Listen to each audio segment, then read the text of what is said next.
Bom dia a todos, bom dia, bem-vindos a mais um Ipsos Talks da série Recalculando. Essa é a nossa 10ª edição dessa série, em que a gente traz um tema muito importante para a atualidade, para aquela semana em particular, e convida alguns experts internacionais e depois tem uma rodada de conversa com os nossos experts também nacionais. Nessa semana, a gente vai falar de um tema muito interessante, que são as oportunidades pós-confinamento. E para isso a gente tem o privilégio de ter aqui pessoas da Ipsos Alemanha e da Ipsos Espanha, Alexandre Stein, que é a nossa Chief Client Officer na Alemanha, e o Antônio Hernando, que é o nosso Chief Client Officer da Ipsos na Espanha. E depois vamos fazer uma rodada de Q&A com o Diego, que é o CCO da Ipsos aqui no Brasil. Thank you very, very much, Alexandre and Antonio, for being here. Como sempre, por favor, fiquem totalmente à vontade para fazerem perguntas, que a gente sempre está separando 10, 15 minutos para um bate-papo, e normalmente tem sido as partes mais interativas, mais dinâmicas desses webinars. Então, por favor, na plataforma vocês devem estar vendo um item de perguntas, fiquem absolutamente à vontade de dirigir as perguntas, depois a gente vai dividi-las aqui para quem for oportuno. Mas vão fazendo, peço que vocês façam as perguntas na medida em que elas vão chegando, ou vocês vão tendo as ideias, porque basicamente fica com muita pergunta no final e muitas vezes a gente não consegue responder todas. Então fiquem à vontade para usar essa ferramenta. Hoje eu vou começar falando de como está o mundo, baseado, como sempre, no nosso tracking semanal, global de Covid, né? A gente tem feito esse tracking desde o começo de março, e inclusive o Brasil é um dos países estudados, são 16 países, e eu vou atualizar com os dados mais recentes que a gente tem. Depois a gente abre para os pontos de vista de como está a situação na Alemanha e na Espanha após o isolamento, e aí a gente começa com Q&A, com perguntas e respostas, e mais uma vez reitero, fiquem à vontade de colocar seus comentários, perguntas, críticas, observações na caixinha lá no item de perguntas, ok? Começando o momento que a gente está hoje, a gente já está no momento em que há mais pessoas vivendo a abertura do que o isolamento ao redor do mundo, mas a gente ainda nota uma sensação de medo e insegurança muito grande. E essa sensação de medo e insegurança ela é particularmente intensa no Brasil e nos países da América Latina, como a gente vai ver. E acho que há cada vez mais claramente a consciência de que o retorno não vai ser um retorno tranquilo e não vai ser um retorno imediato, ele vai ser gradual, e com isso a gente vai conviver com uma sensação acinzentada do ponto de vista de percepção dos consumidores, muito importante, e que as empresas e marcas têm que entender, porque ela vai resultar certamente em surgimento de novos comportamentos. Vamos dar uma olhada nos dados mais recentes. Primeiro a gente trouxe do nosso observatório de tendências, do nosso estudo de tendências globais, a gente trouxe alguns valores que estavam muito fortes no final do ano passado. E esse aqui são os valores esse ranking é o ranking dos valores mais intensos para a América Latina. E se a gente olhar os três, são três muito ligados à percepção de preocupação com o futuro, como emergência climática, como temas ligados à medicina e à saúde, isso foi no ano passado, hein? E temas ligados a medo do futuro, que são particularmente intensos na América Latina e no Brasil, em função da instabilidade da região. Então, com esse cenário que já era de preocupação com relação ao futuro, não é surpresa que quando a gente pergunta durante a pandemia, isso aqui é do final de maio, se as pessoas já estavam prontas para retomar suas atividades, a gente vê pessoas muito mais prontas para aguardar antes de retomá-las. Quer dizer, há uma diferença muito grande, em particular no Brasil, vocês podem perceber que a diferença é das maiores entre todos os países do mundo, entre pessoas que acham que deveríamos aguardar antes de retomar as atividades. Não é surpresa, justamente por esse cenário e contexto que a gente já vivia de preocupação do futuro, de medo do futuro. E isso acaba provocando mudanças extremamente profundas em em comportamentos e crenças que a gente tinha que são muito fortes. E aqui a gente tem um dos exemplos mais fortes possíveis, que é a população de quase todo mundo já disposta a assumir que é necessário sim reduzir os dias em que as crianças vão para a escola. A gente está falando de uns valores mais arraigados, que é a educação, e a população brasileira, em 75%, concordando que precisamos reduzir os dias. Quer dizer, a gente está vendo aqui claramente um questionamento quase dogmático, né? Vamos questionar as coisas que eram muito importantes e, portanto, os novos comportamentos. Temos clareza isso vai resultar em uma mudança de comportamento de atitude importante, resultante dessa insegurança. E aqui, mais uma vez, sobre retorno da escola, a gente vê que o Brasil, entre todos os países, é dos que mais apresenta receio ou não consegue ver a luz no fim do túnel no processo de retorno. E se a gente notar aqui, fazendo uma soma, quase 80% da população brasileira diz que as atividades escolares dos filhos devem retornar apenas após 4 meses. Como esse estudo foi feito na terceira semana de julho, ou seja, muito recentemente, a gente está falando praticamente que 80% dos brasileiros só imaginam o retorno dos filhos para a escola no ano que vem. Quer dizer, claramente há uma questão aqui, não só do medo, em função dos números muito sérios da Covid-19, tanto de contágio quanto de fatalidades, mas também de insegurança. Quer dizer, não há clareza do que vai ser um mundo retornando às atividades. E aqui a gente vê esse número que os brasileiros já estão dispostos, quase 80%, a retornar às atividades escolares só depois de 4 meses, que daria na prática no ano que vem. Com esse cenário, não é à toa que a gente constata mais uma vez que há uma sensação de descontrole. Eu sinto que as coisas no meu país estão fora de controle agora. O número do Brasil, essa barra laranja, praticamente 80% da população concorda com essa afirmação. O Brasil é um dos 3 piores países entre os 16 pesquisados nessa sensação. Há uma sensação de descontrole. Não há homogeneidade nos protocolos, não há clareza nas regras, e ainda assim os números das doenças continuam muito fortes, muito intensos e muito claros e muito presentes. Então, acho que há uma preocupação clara que se manifesta nessa sensação de que as coisas estão fora de controle. Depois, em azul, a gente coloca aqui a convicção de que há uma onda a segunda onda de infecções de Covid no meu país. No Brasil, esse número não é tão alto, mas em praticamente todos os países. Ainda assim, no Brasil, não é um dos números mais altos, mas ainda assim é 65% aproximadamente. Então, a gente está vendo aqui uma convicção de que isso não vai acabar logo. Né? Uma sensação de falta de visão, de percepção de clareza do futuro seguro, ela também gera essa sensação de descontrole.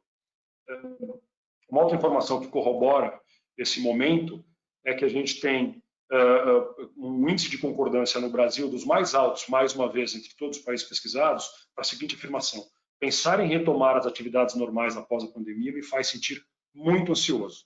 Quer dizer, não é uma coisa natural a sensação de retorno às atividades. Mais uma vez, o Brasil é um dos 3 países que mais demonstra essa ansiedade. Ao mesmo tempo, o Brasil tem um dos mais baixos índices, se não o mais baixo, de concordância com a frase: devemos reiniciar a economia e permitir que as empresas abram ou operem como quiserem. Essa não é uma afirmação com que o brasileiro concorda.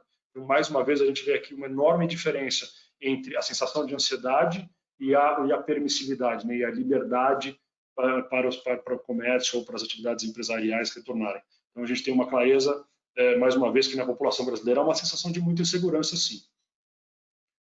E se a gente abre exatamente essa última afirmação que eu citei, devemos reiniciar a economia e permitir que as empresas abram ou operem como quiserem, a gente vê aqui que confirma que o Brasil tem não só uma das mais baixos índices de concordância, mais uma vez entre os 2, 3 países mais baixos, mas que não houve uma subida representativa. Quer dizer, com a evolução, e aqui a gente está vendo do final de junho para o meio de julho, que foi um período em que muitos estados experimentaram processos de abertura e retomada de atividades. E a gente não viu um crescimento da sensação de que as empresas e o comércio deveriam reabrir.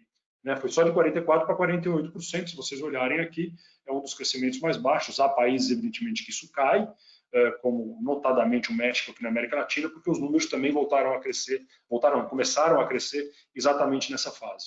Mas não é uma sensação clara para o brasileiro de que a economia deve abrir a qualquer custo. A gente vê isso com todas as cores aqui em vários dados sobre várias perspectivas. E por causa disso, a sensação na América Latina de maneira geral, e aqui a gente compara diferentes regiões do mundo, do impacto, seja do impacto da saúde e do impacto financeiro, é fortíssima. O brasileiro, o latino-americano, foi mais impactado durante a pandemia. O que esse gráfico, o que essa barra está dizendo aqui, é que pessoas que não se sentiram impactados nem pela saúde, nem financeiramente, nem com medo, né, ansiedade em relação à crise de saúde, nem com medo da crise financeira, são só 20%.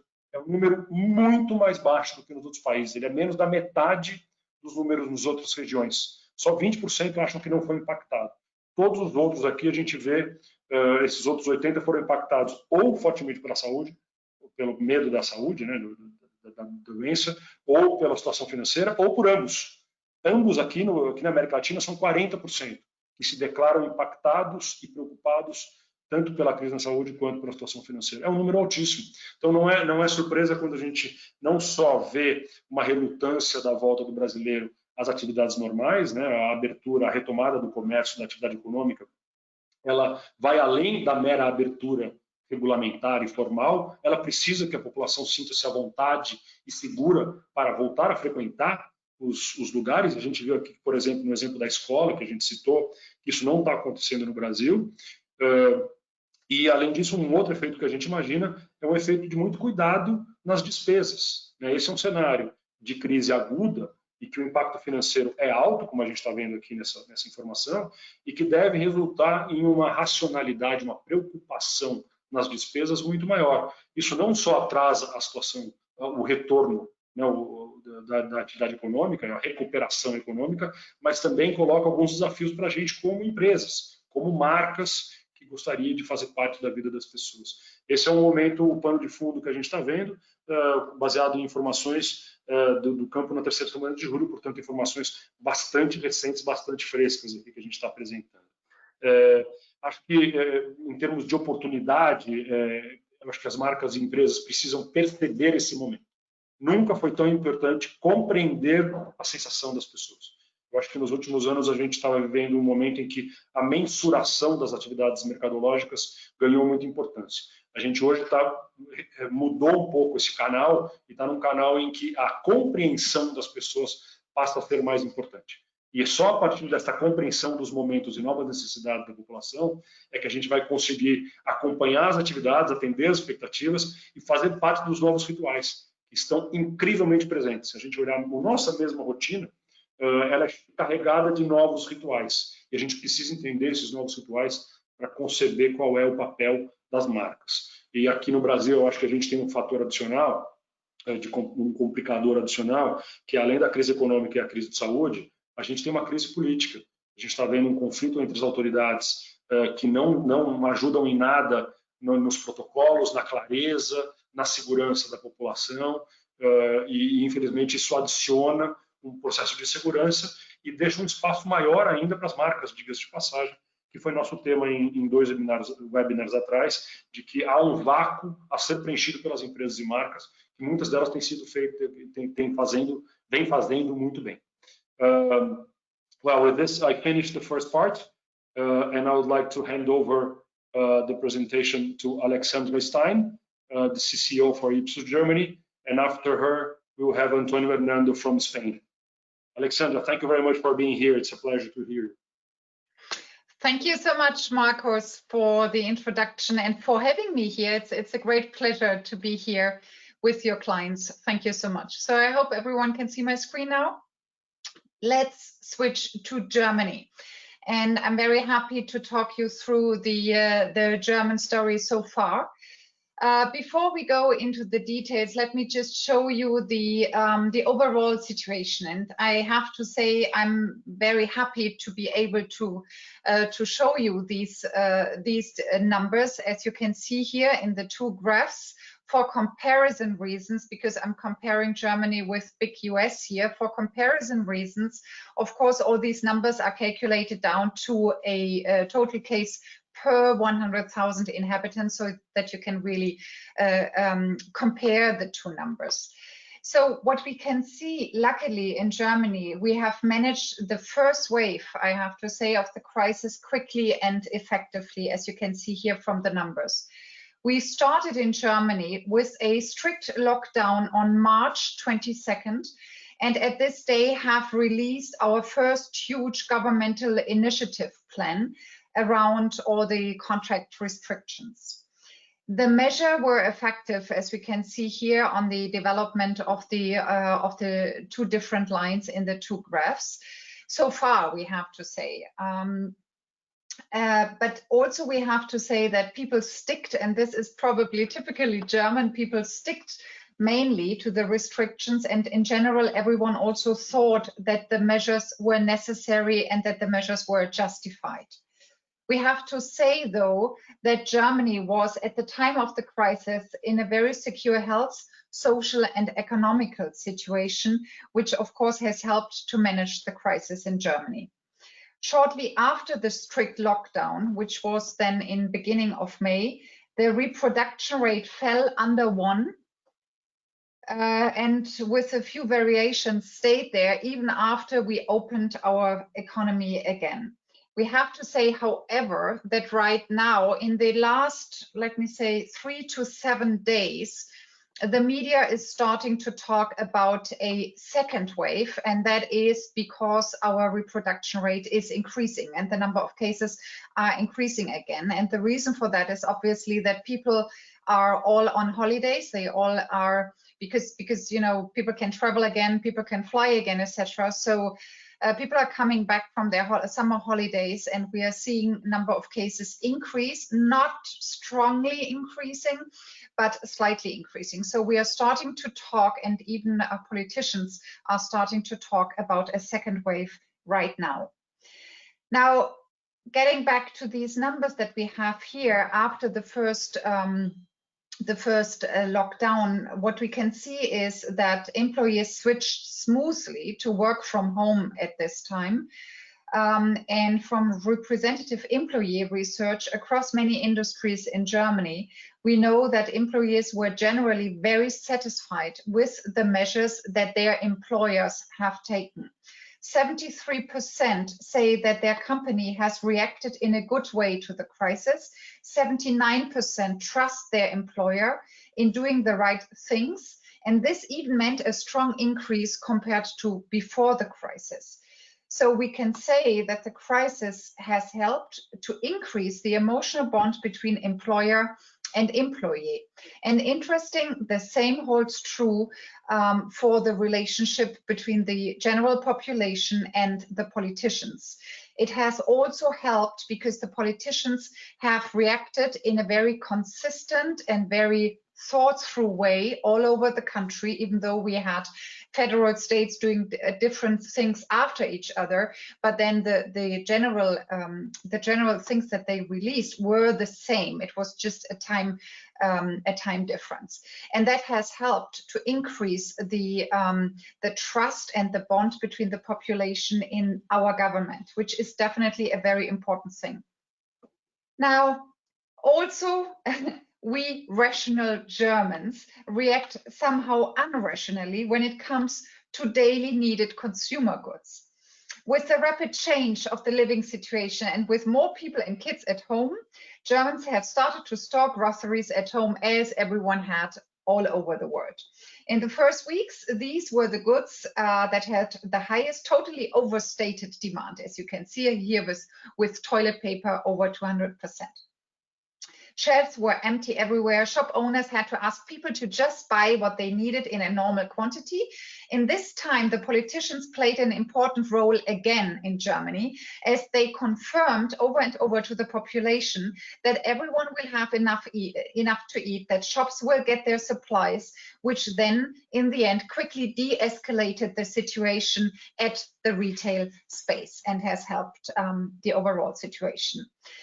Now, one important reason why Germany managed the crisis, at least the first wave, we have to say, in a good way, is for sure that Germans generally obey to authorities and follow the recommendations and rules. Not every one of us, but the majority. As I said before, Germans generally agree that the measures were the right ones, and many started on a voluntary basis, even before the mask obligation was introduced, to wear them in all public places. Now let's talk about the industry and the economical impact. We see that the crisis, if you look on the left slide here, we see that the crisis hit very strongly the travel, airline, retail without groceries, and also the automotive industry, which is of course of highest importance for the German industry, for the German economy. In the graph on the right side, you see the sharp fall of customers in restaurants, which is true for every country. According to experts, our economy will shrink by 6% until the end of the year. And I mean the gross domestic product reduction here when I talk about 6% reduction. The German government has launched a huge stimulus package, an economic stimulus package amounting to 130 billion.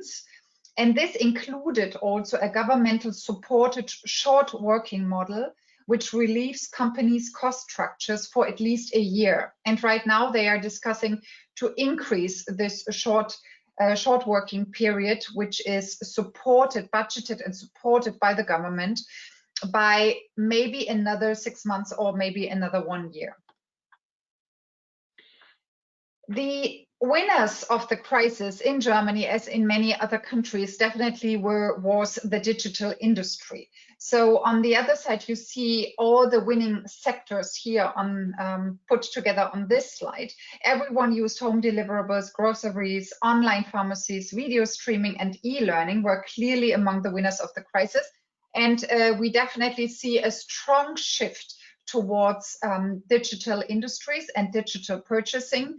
And that is definitely something that will remain after the crisis. I'll get back to that. Now, we have already heard from Markus a lot of insightful information about different countries from our global survey that we call Essentials. This slide is also from the Essentials reporting. And what you see here is, because I wanted to talk a bit more about the feelings and about what people have in mind right now in the current situation in Germany. And what you see here is that Germans are coming out of the first wave of the crisis in a cautious, everyone is really cautious, but in a very positive and probably relieved way. They rather feel empowered than frustrated, as you can see here from the purple dots here in the circle. The same, by the way, applies to France. Now, we are showing willingness to travel again, which on the other side is also helping to increase infection numbers again. They don't feel strongly impacted on health, financials, and we also see the national consumer confidence increasing recently, plus 1.7 percentage points for Germany. The reduction of value-added taxes is also helping a bit for purchase, but generally the population at this point, like 2 months after the real opening, remains still reluctant when it comes to bigger purchases, such as, for example, cars, which is of such high importance for the German industry. Everyone is afraid of a second wave happening right now and remains cautious, of course. And the shopping experience, we also have to say, and I made the experience myself, and many shoppers report exactly the same. The shopping experience is a very different one right now compared to before the crisis. You can go everywhere, but people are reluctant. Shopping means very detailed pre-planning. Where do I go? When is the best time to go? Where only few people are in the shop? When can I go? So it really needs detailed pre-planning. Bigger shops with broader hallways, broader floors are definitely preferred. All retail shops with more space are preferred over smaller shops. Shopping at the moment is not anymore is a rational experience. It's not anymore an emotional experience. And that changes the whole perspective and the whole relationship quite strongly. This also means that products need to be easily recognized on the shelves and easily approachable, since shoppers spend less time on their shopping, and products need to be recognized immediately to grab them and then go out of the shop again. Retailers need to provide a strong sense of security and taking care of their customers. So this provision of providing a secure feeling to customers in the shops, in the retail space, is of utmost importance, as we see when we're talking to our customers. or to the customers of our customers. Now, what does it mean for the companies? I was talking about digitalization before, and definitely what we see here, and this is in many, many discussions with our customers, with our clients, digitalization, the crisis has helped to definitely accelerate digitalization. That requires companies, particularly, to consequently digitalize their business and products. So really to focus on a digitalized product portfolio and service portfolio, and to implement lean and internal processes. Secondly, to hire people with new skill sets, because now we need more people with digital backgrounds, data-driven background, process backgrounds, technology backgrounds. And it maybe also means that we need to let others go. Thirdly, we need to rethink the brand values and the corporate strategies to include new values such as sustainability, resilience, proximity, authenticity. So we really need to provide a feeling of security to our customers. We need to communicate in an honest and reliable way to our customers. This became so much more important. Also to think about the massive changes of the working environment and what of these changes will remain now after the crisis. Define share of work from home, mobile work, think about reduction of large office spaces, particularly in big metropoles. Think about other smarter solutions such as rentable rooms for meetings. And more operationally, these areas need attention now, the ones that I have here put together on the slide. So number one is we have seen that people are completely, uncertain. They remain cautious.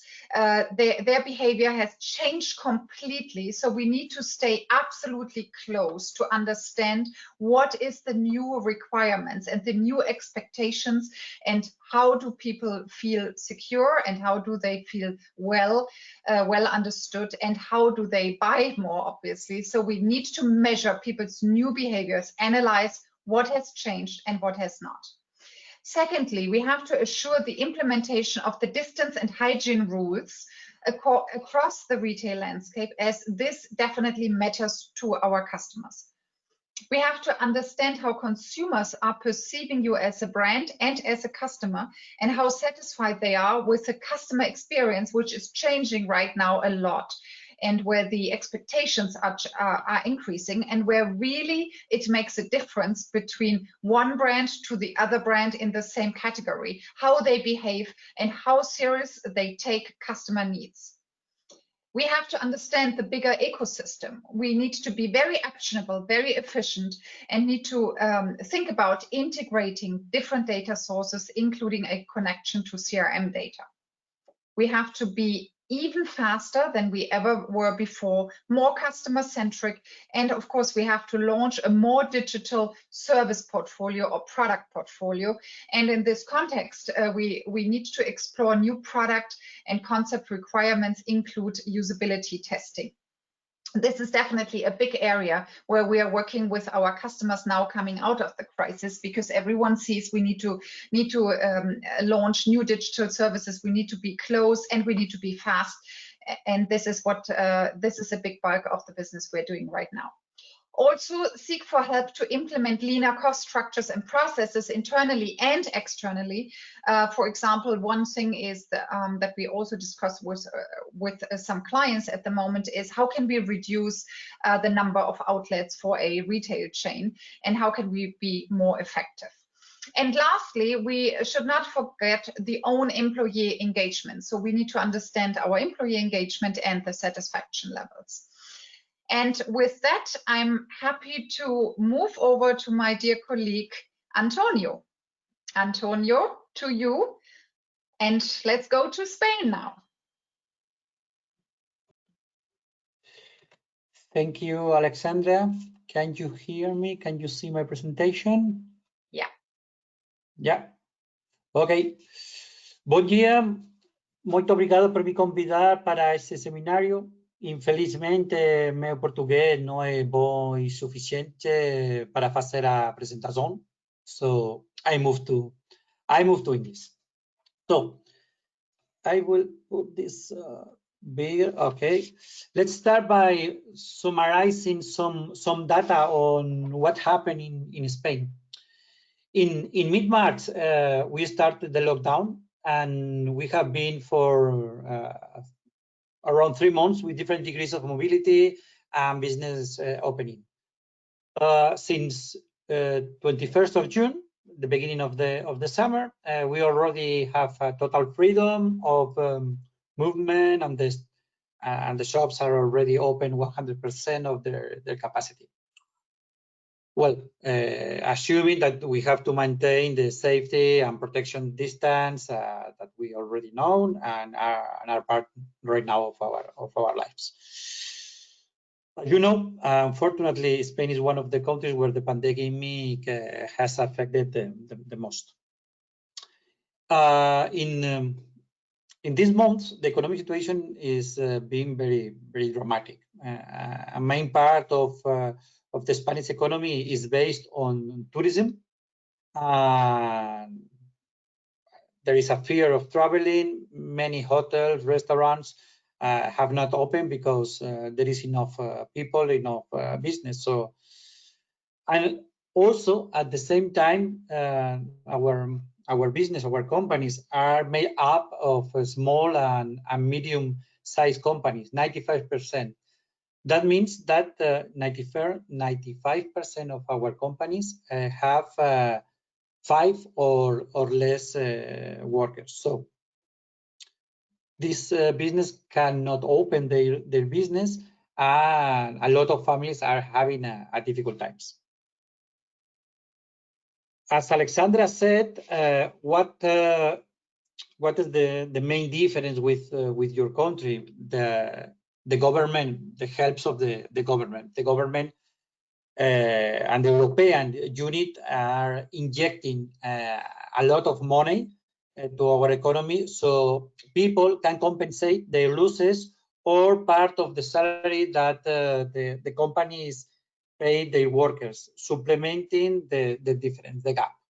No, so this maintains that the family can allow to achieve the end of the month, and also to, and a certain extent, to manage the situation. But what is happening now, if you can see at the end of the right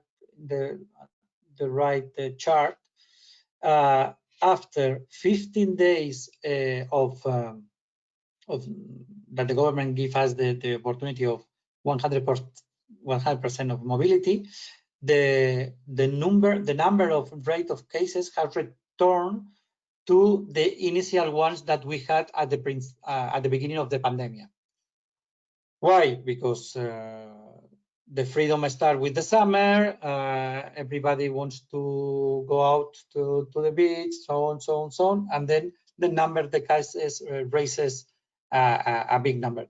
The main difference between now and in March and April is the number of deaths. We were around in April around 500 per day, and now 1-2 people per day. So the number of deaths are more under control. But this second wave, of course, has consequences. And now I am going to tell you a little bit about what our clients in Spain are demanding to us.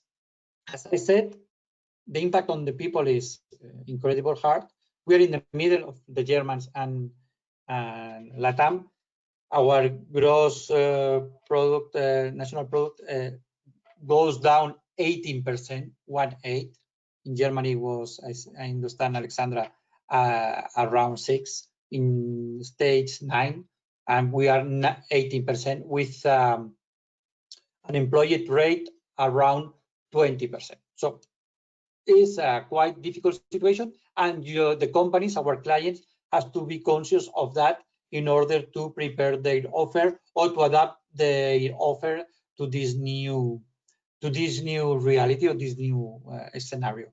Also, the impact on brands and business, big decrease of the small businesses, they have to change the model, the business model. As in German, acceleration of digitalization and e-commerce, and of course the change in the payments methods. So 3 big questions that arise from our clients right now regarding more the part of the retail. Health and safety as key values. Marcos said in his presentation about this economic crisis, health crisis. You also have a governmental crisis, but focus on the health issue.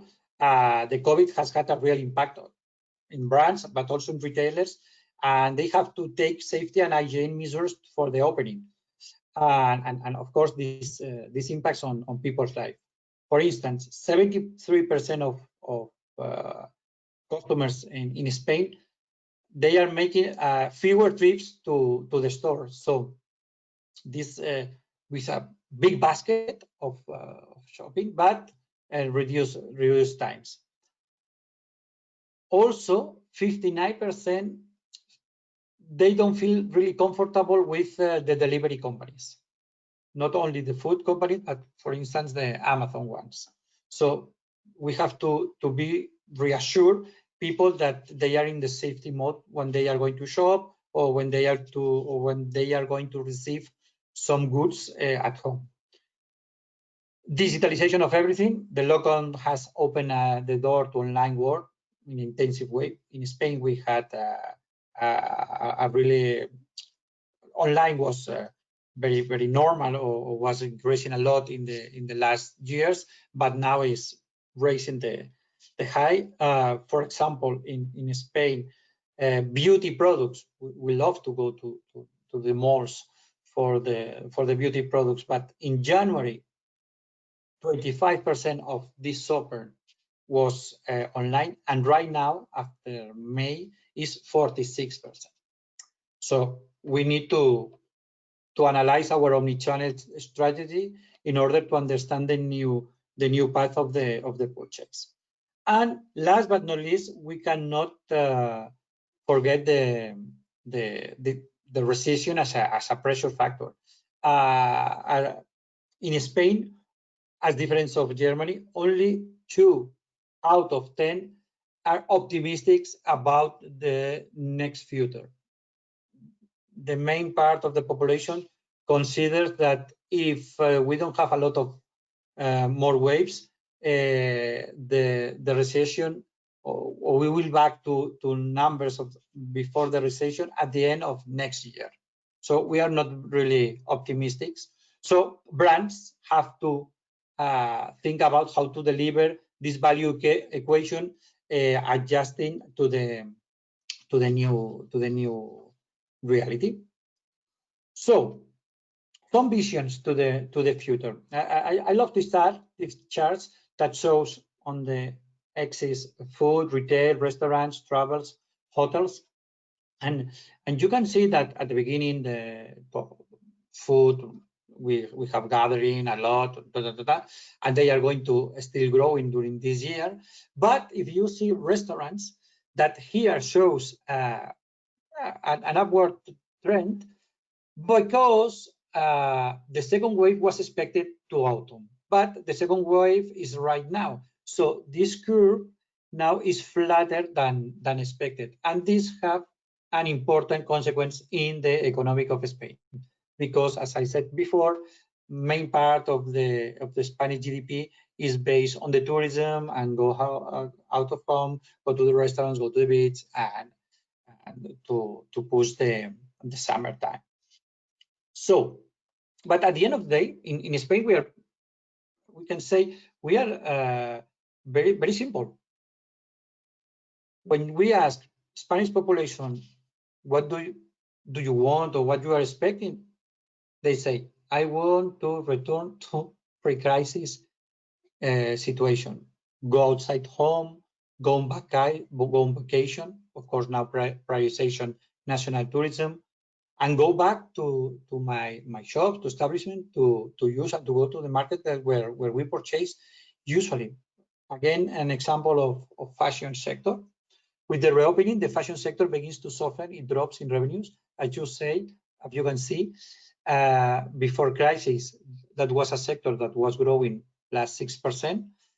During the crisis, decreased 50, 58, 86, 76. But when finally the shops were reopened, only brackets, or the fashion market decreased only 80%. And we know that July also they had a good results, very in line with the July that they got last year. But all of that, we have some fears about will happen in the following months, and this affects your business. Fear of the second wave that is already here. The mask will be a standard in our lives, and we will try to follow measures to protect our safety, such as reducing the time inside the stores and the number of times that we go there. Also, a fear of long economic recovery.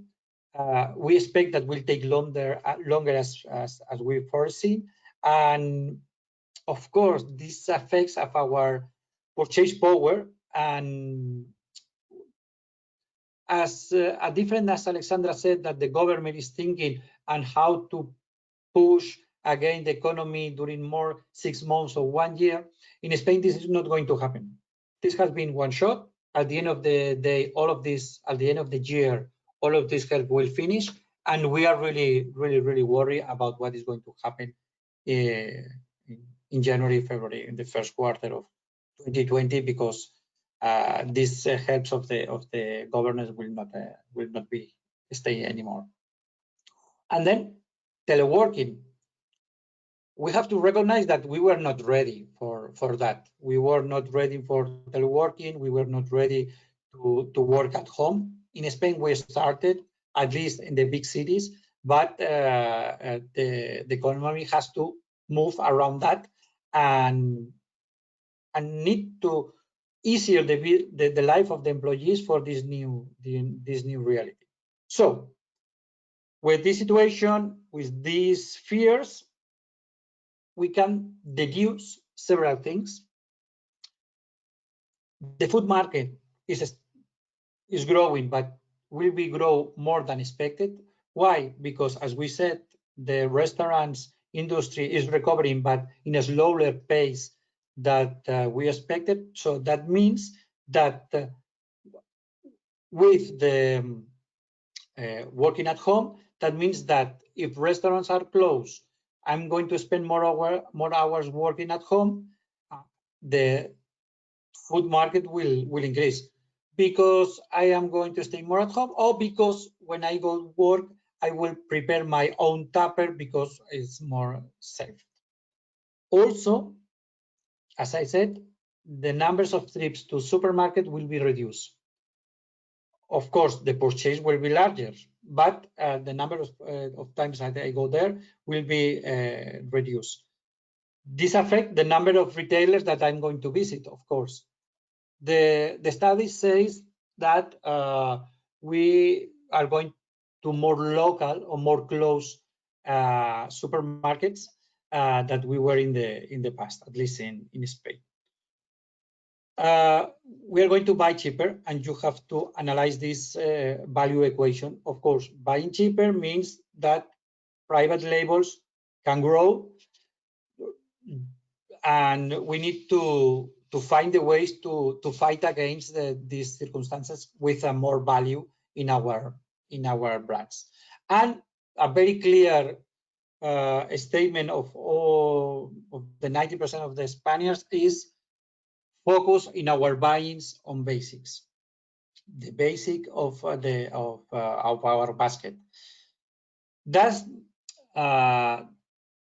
don't mean that some part of indulgence is included on that, because at least in Spain we love to have good times, but the main part of our basket will be basic things. So we go down to the Maslow pyramid. Some opportunities for bio, local, and healthy products seems to be that can arise in the next future. So, to finalize, specific sectors that all of us we know that are very benefited very quickly were e-commerce, food online, entertainment, among others. But however, there are other sectors that will benefit from the crisis in the medium term, although the impact has not been as quick as in the short-term ones. They have been able to position themselves and attract and build customer loyalty.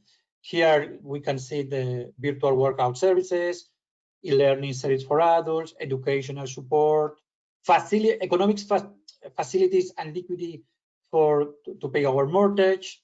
So these sectors have found some white spaces in a new market. But what we can see is a creation of new products and services based on that we need more security, we need to spend more time at home, we need maybe the schools will be not open in the next months, so we need more tools to study at home.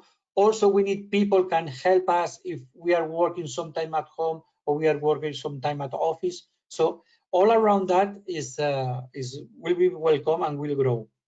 However, and it's very clear, restaurant industry, travel, everything related to events, weddings, concerts, product presentations, sports, entertainment, cinema, theater are tremendously affected by this crisis. And some of them, in order to survive, will surely need a profound, a deep reinvention. So we have to be prepared for this new, what we call next normal. Listen to our consumer in real time is key, and acting fast.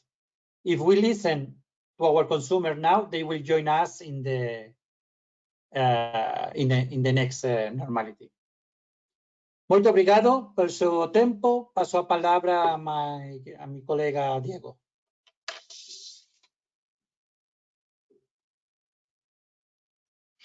Bueno, Antonio, gracias. Thank you, Antonio. Thank you, Alexandra and Marcos. Great and inspiring presentations. Bom, pessoal, obrigado, bom dia a todo mundo. Como vocês bem sabem, nessa parte agora, a gente tem um momento um pouquinho mais interativo. Eu gostaria que vocês usassem a caixa lá de perguntas, seja no website ou no aplicativo ou no computador que vocês estejam, para vocês postarem as perguntas que vocês gostariam de fazer. Eu acho fascinante, ao mesmo tempo desafiador esse momento. Por um lado, interessante que a gente tem fatos, né? Medidas mais ou menos rigorosas em relação ao momento da pandemia, como a gente enfrenta, governos ou economias mais ou menos sólidas para corresponder ao tamanho do buraco, né, que a gente vai encontrando, governos melhores ou menos melhores, né, em termos de comunicação e como eles se posicionam frente às populações. Mas, por outro lado, frente a esses fatos, a gente tem uma coisa que é muito mais importante, que é a reação das pessoas. Então, como as populações estão reagindo. E a gente tem visto aqui 2 países que também com governos muito fortes também, mas também com curvas de evolução de casos diferentes, eles têm tido reações da população muito diferentes. Eu vou mudar para o inglês só para abrir com uma pergunta para Alexandra e para Antonio. Antonio and Alexandra, I was saying that it's interesting to see how we have in one hand the facts of number of cases, evolution, the support that the governments are giving or not, depending on how solid the economy is. But it is very important to understand how the population is feeling and how the population is reacting in this moment that we see the measures being relaxed and the routines going back to this new normal. So one question that I would like to ask you, and you can show that with example, is if you have examples of these winning companies, brands, rather than industries, probably within one industry, take one company, take one brand that have done very well this understanding of the mood to be winning after the end of the lockdown. Once the lockdown ended, how they could leverage this moment of the new consumption going back, or some winning cases that you have in your mind in your countries that could be inspiring for our Brazilian clients in the audience. Antonio, I want to go first. I have to think about a concrete example. Well, it's not easy because it's too early for what we call a success case study. But what I can tell you is food industry that has support quite good the crisis. So and the concept is while attitudes and behavior change during the COVID, motivation and core values don't. So these motivations works on the main brands. Of course, you have to take into account that the COVID has an impact on consumer behaviors and spending and so on, but you have to be able to manage. And then I try to put an example in this industry. Sigma Alimentos is in the big manufacturer that you have in the region. Is a Mexican one. Did a tremendous and enormous effort at the beginning of the pandemic, helping the population to with the situation. For instance, when the supermarket were closed and the workers have to go to the, how do you say the camioneros in English? Camioneros. Hey, well. These guys, the restaurants were closed, and they have to travel along the country to move the goods, no?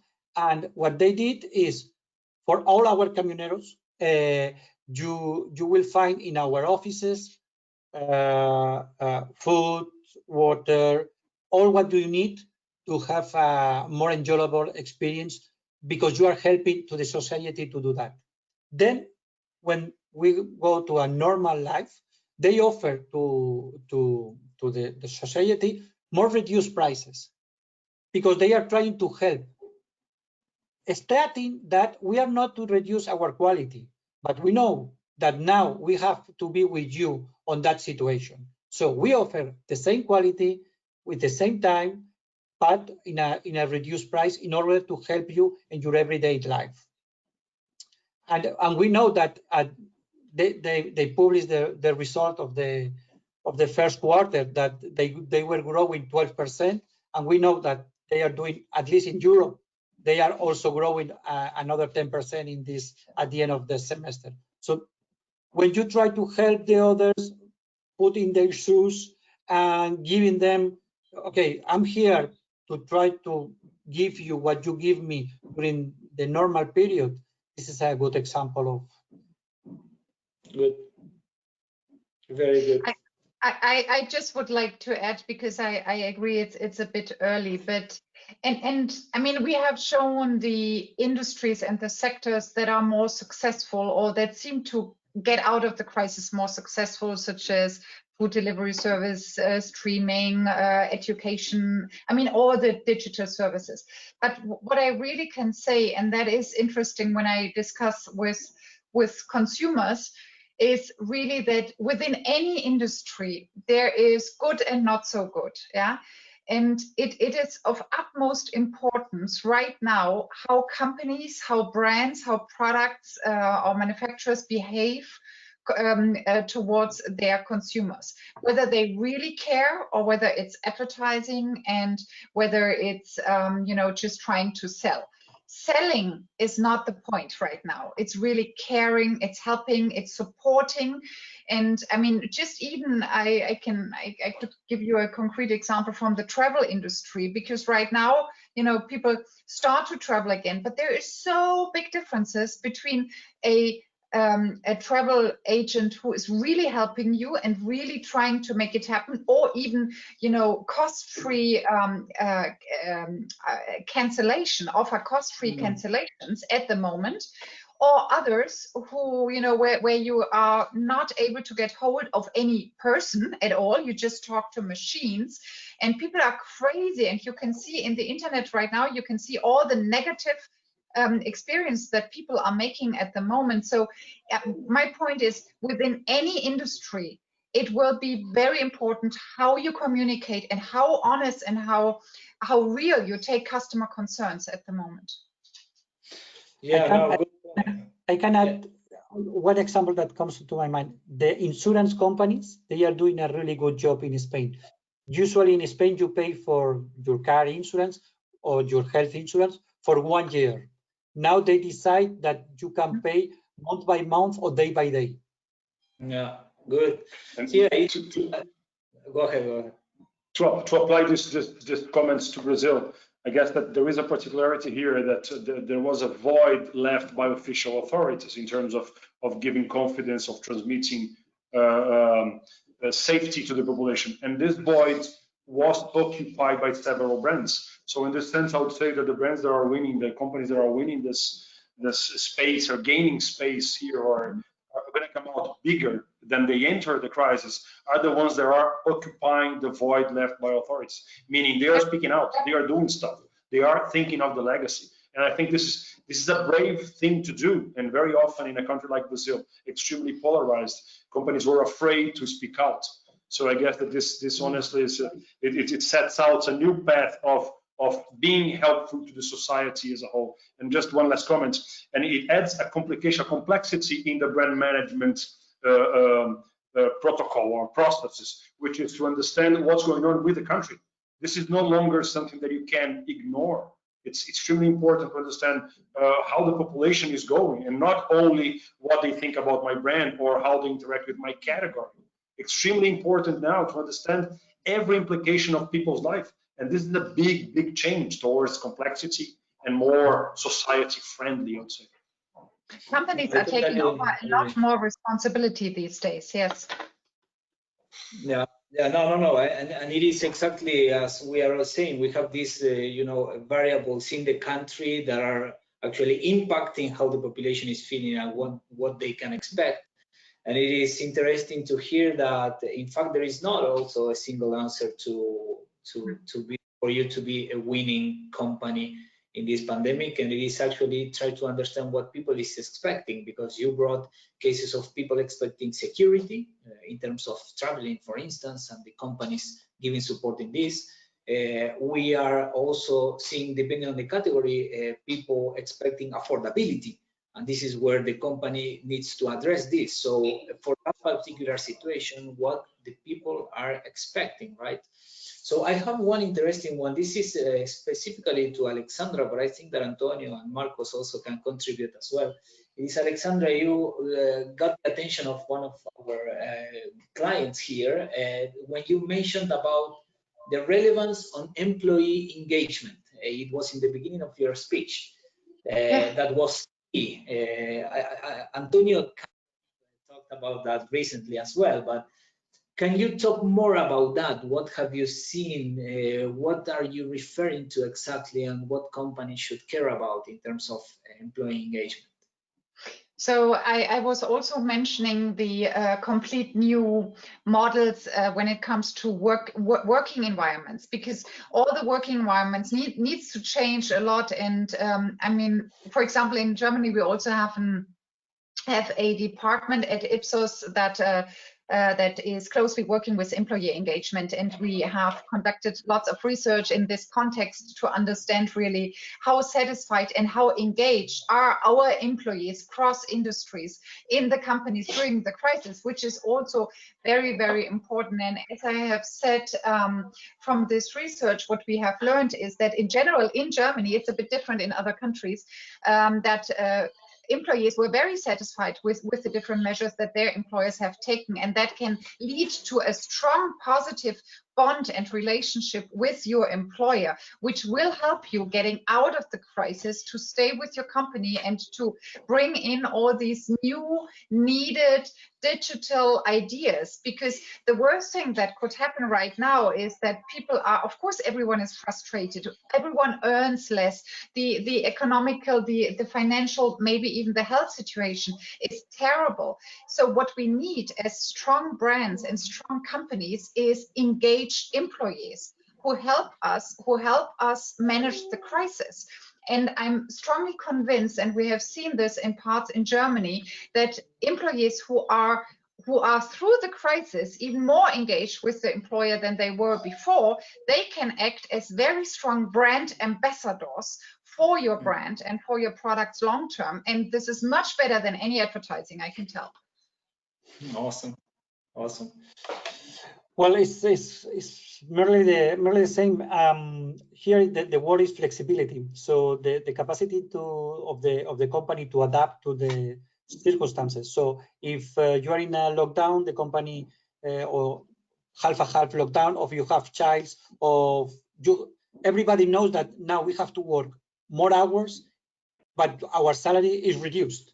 So you need to flexibilize the possibility and the fears, because some of our colleagues in the big companies feels that they are not safe at the office. So these companies who don't try to oblige to go and you can work at home, do it, because as Alexandra said, this is you build ambassadors of your company and of your brands at the end. Very good. One wonderful point. We've been talking about how consumers are thinking more as citizens and investors when buying a brand, so considering other stuff. And this is entirely true for employees as well. This is a great point. And the cases of reputation crisis that we are seeing in Brazil are not only generated by consumers that are seeing certain brands as opportunistic, but mostly by employees that spot something wrong with the companies they work for. So it's an excellent point, Alexandra. Yeah. Well, I have one more question here I would like to share with you. I think you both, Antonio and Alexandra, have touched around the new situation of the omni-channel consumer more than ever. We have been talking about omni-channel for a long time, but I think now it is for real. So the question here is about the strategies you have been being successful in this to address this omni-channel new consumer. This is an easy one question. I can okay, I can change it. I can give you two examples. Here in Spain, we have a small company that sells. It's called Munich.